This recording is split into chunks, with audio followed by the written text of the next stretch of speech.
Hello అండి, అందరూ ఎలా ఉన్నారు? అందరికి welcome back to my YouTube channel moms tiny tales. So ఈరోజు ఏంటంటే జాండీస్ కోసం మాట్లాడుకుందాం అండ్ మా బాబుతో నేను ఫేస్ చేసిన ఎక్స్పీరియన్స్ మీతో షేర్ చేసుకుందాం అనుకుంటున్నాను. సో ఈ వీడియో చేయడానికి కారణం ఏంటంటే, సో ఇలాంటి కొన్ని తెలుసుకోవడం వల్ల మనం ఏంటంటే టెన్షన్ పడకుండా, కొన్ని విషయాలకు భయపడకుండా లైట్గా తీసుకోవచ్చు. సో ఆబ్వియస్లీ ఫస్ట్ డెలివరీకి సెకండ్ డెలివరీకి చాలా డిఫరెన్స్ ఉంటుంది కదా. ఫస్ట్ డెలివరీకి అయ్యి బాబు ఇలా చిన్న పిల్లలకి చిన్న జ్వరం వచ్చినా ఆర్ చిన్నగా ఏడ్చినా మనం భయపడిపోతాం. సెకండ్ టైంకి ఏంటంటే అంత భయపడం, because we are already experienced. So ఇలాంటి వీడియోస్ చేయడం వల్ల ఏంటంటే మనకి కొన్ని నాలెడ్జ్ అనేది తెలుస్తుంది. సో అనవసరం విషయాలకి భయపడకుండా ఉంటాం అనేసి వీడియో చేస్తున్నాను. సో మీరు ఎవరికైనా హెల్ప్ఫుల్గా ఉంటే ప్లీజ్ టు కన్సిడర్ సబ్స్క్రైబింగ్ మీ. అలాగే నా ఛానల్ నచ్చితే ప్లీజ్ కమెంట్ చేయండి, లైక్ చేయండి, షేర్ చేయండి. సో ఫస్ట్ అయితే వీడియోలోకి వెళ్ళిపోదాం. ఫస్ట్ జాండీస్ అన్నది చాలా కామన్ అండి. చిన్నపిల్లలు ప్రతి ఒక్కరు, మ్యాక్సిమం ప్రతి ఒక్కరికి అని కాదు, లైక్ 100లో 80% వరకు వస్తుందంట. సో ఇట్స్ వెరీ కామన్ అనమాట.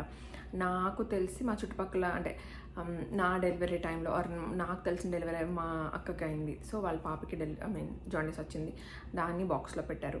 అండ్ తర్వాత మా తోడుకోళ్ళకి అయింది, వాళ్ళకి ఆల్రెడీ దానికి 2 బాబులు, వాళ్ళిద్దరికి జాండీస్ వచ్చింది. అండ్ మా ఫ్రెండ్కి. సో జాండీస్ అంటే చాలా కామన్, మ్యాక్సిమం అందరికీ వస్తాయి అనమాట. సో అది ఏంటంటే ఫస్ట్ రోజు చాలామందికి తెలియదు. 24 hours లోపు వస్తే అది ఆ జాండీస్ కొంచెం డేంజర్ అంట, కొంచెం సివియర్ అంట. బట్ మ్యాక్సిమం ఏంటంటే ఫస్ట్ డే టెస్ట్ చేస్తారు కదా, బేబీ పుట్టగానే వాళ్ళ బ్లడ్ గ్రూప్ ఏంటి అవన్నీ, తర్వాత జాండీస్ ఇవన్నీ టెస్ట్ చేస్తారు. సో దాంట్లో మ్యాక్సిమం ఎవరికి జాండీస్ రాదనమాట. సో అలా ఏంటంటే ఒకవేళ జాండీస్ పాజిటివ్ వస్తే వాళ్ళు కొంచెం ఏంటంటే కొంచెం ఎక్కువ కేర్ తీసుకుంటారు. సో స్టార్టింగ్ ఎవరికి మ్యాక్సిమం రాదనమాట. సో మా బాబు కూడా అలాగే జరిగింది. పుట్టినప్పుడే వాడికి టెస్ట్లు అన్నీ చేశారు. సో అప్పుడు వాడికి జాండీస్ ఏం లేదు. నేను 3rd డే డిశ్చార్జ్ అయ్యాను. అంటే ఈరోజు డెలివరీ అయితే ఈరోజు night next day night, Tuesday Sunday delivery అయింది. ట్యూస్డే ఈవినింగ్కి మమ్మల్ని డిశ్చార్జ్ చేశారనమాట. సో మేము సండే డెలివరీ అయ్యాక సండే టెస్ట్ చేశారు వాడికి. సండే కాదు యాక్చువల్లీ, సండే అనేసి పీడియాట్రిషియన్స్ ఎవరు లేరని మండే తీసుకెళ్లారు. మండే టెస్ట్లో అయితే వాడికి జాండీస్ ఏం లేదు, అంతా బాగుంది అనేసి వచ్చింది. అండ్ తర్వాత ట్యూస్డే అనమాట,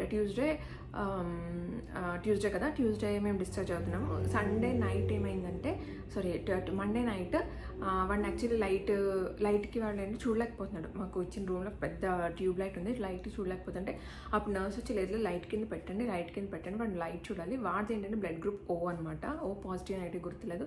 సో ఓ పాజిటివ్ ఉన్న వాళ్ళకి ఎక్కువ వచ్చే అవకాశాలు ఉన్నాయంటే, సో వాళ్ళు బ్లడ్ గ్రూప్ వల్ల వాడిని ఎక్కువ లైట్లో పెట్టండి అనేసి చెప్పారు. సో మేమేంటే వాడు చూడలేకపోతున్నాడు అనేసి తీసేసేవాళ్ళము. వాళ్ళు చెప్పాక పెడతా ఉన్నాం అనమాట.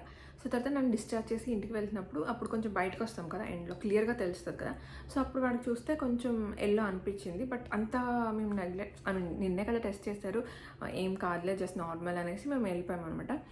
ఇంటికి వెళ్ళిపోయిన వెడ్నెస్డే కదా, నెక్స్ట్ డే మార్నింగ్కి బాగా కాదు కొంచెం డిఫరెన్స్ గమనించగలిగాము. ఏంటంటే అప్పుడు మన ఇంట్లోనే కొంచెం బయటకు తీసుకొస్తాం కదా కొంచెం. సో బయట బాగా కనిపిస్తుంది అనేసి మళ్ళీ ఆ రోజు తీసుకెళ్లారనమాట. ఆ రోజు యాక్చువల్లీ నేను వెళ్ళలేదు, కొంచెం దూరం అనమాట. అండ్ అప్పటికి కొంచెం టైర్డ్ అయిపోయి ఉంటాం కదా. సో మా అమ్మ నాన్న తీసుకెళ్ళంటున్నారు, మా హస్బెండ్ కూడా ఉన్నారు. అప్పుడు తీసుకెళ్తే బ్లడ్ టెస్ట్ చేసి అప్పుడు జాండీస్ ఉంది. బట్ అప్పుడు ఏంటంటే 7 చేంజ్ ఉందన్నమాట. సో డాక్టర్ ఉంది, ఇదేం పర్లేదు, అసలు ట్రీట్మెంట్ కూడా చేయలేదు ఆయన. సో ట్రీట్మెంట్ కూడా ఏమీ అవసరం లేదు, మళ్ళీ రేపు తీసుకురండి, ఒకవేళ రేపు మళ్ళీ పెరిగితే కనుక అప్పుడు బాక్స్లో పెట్టాలి అని అన్నారు. సో నెక్స్ట్ డేకి చూస్తే ఇంకా కొంచెం బ్లూ అయింది. మళ్ళీ అప్పుడు నేను వెళ్ళాను అనమాట, బికాస్ బాక్స్లో పెడితే మళ్ళీ నాకు ఉండాలి కదా అనేసి. మళ్ళీ వెళ్తే మళ్ళీ బ్లడ్ టెస్ట్ చేస్తారు, మళ్ళీ పెరిగింది. అప్పుడు 7 ఉండేది 8 అయింది. 8 అంటే కూడా డాక్టర్ ఏం పర్లేదు తీసుకెళ్ళిపోండి అన్నారు. అదేంటి అసలు పోనీ అట్లీస్ట్ ఏమైనా డ్రాప్స్ ఇవన్నీ ఇవ్వట్లేదు కదా ఏంటి అంటే, ఏం పర్లేదు అదే చెప్పారు కానీ ఇంకా పంపించేశారు. సో నాకు ఇంటికి వచ్చాక టెన్షన్ వచ్చేసి ఇంకా మా తోడుకోళ్ళకి ఫోన్ చేశాను అనమాట. సో ఇలాగా అసలు ఏం ట్రీట్మెంట్ ఇవ్వట్లేదు, ఏం చేయాలి జాండీస్. మా తోడుకోళ్ళ వాళ్ళ అబ్బాయిని బాక్స్లో పెట్టారనమాట. సో బాక్స్లో పెట్టారు.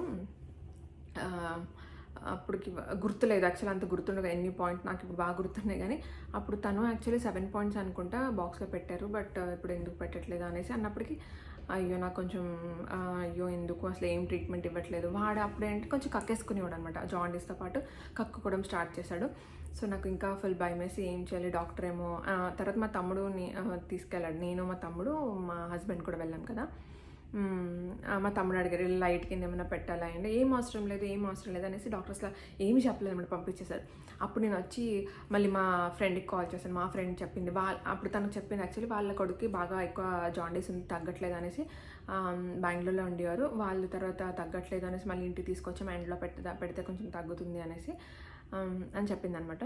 సో తనకు ఫోన్ చేస్తే అని చెప్పింది. యాక్చువల్లీ వాళ్ళ బాబుకి ఆల్మోస్ట్ 13 or 14 ఉన్నాయంట, అప్పుడు బాక్స్లో పెట్టారంట. సో మనకేంటంటే ఇక్కడ పాయింట్స్ కూడా మ్యాటర్ అండి. జాండీస్ వచ్చేసిన వెంటనే బాక్స్లో పెట్టాలనేది అపోహ. సో నాకు అదే ఉండేదన్నమాట. So I'm so thankful to the doctor. ఎంత చెప్పినా కొంతమంది పెట్టేస్తారు మనం పెట్టమంటే, బట్ యూనో ఆయన పెట్టలేదు బికాస్ అదంత సీవియర్ కాదు. బట్ ఏంటంటే అక్కడ ఏంటంటే ఎక్స్ప్లెయిన్ చేయాల్సింది లేదు, ఇంత రేంజ్ వరకు మీకు అసలు ఏం భయపడే అవసరం లేదు, ఇది చాలా కామన్ అని చెప్పుంటే నాకు ఇంత టెన్షన్ ఉండేది కాదు. ఆయన చెప్పలేదు, అంతా బాగానే ఉంది అనడం వల్ల నాకు టెన్షన్ వచ్చింది.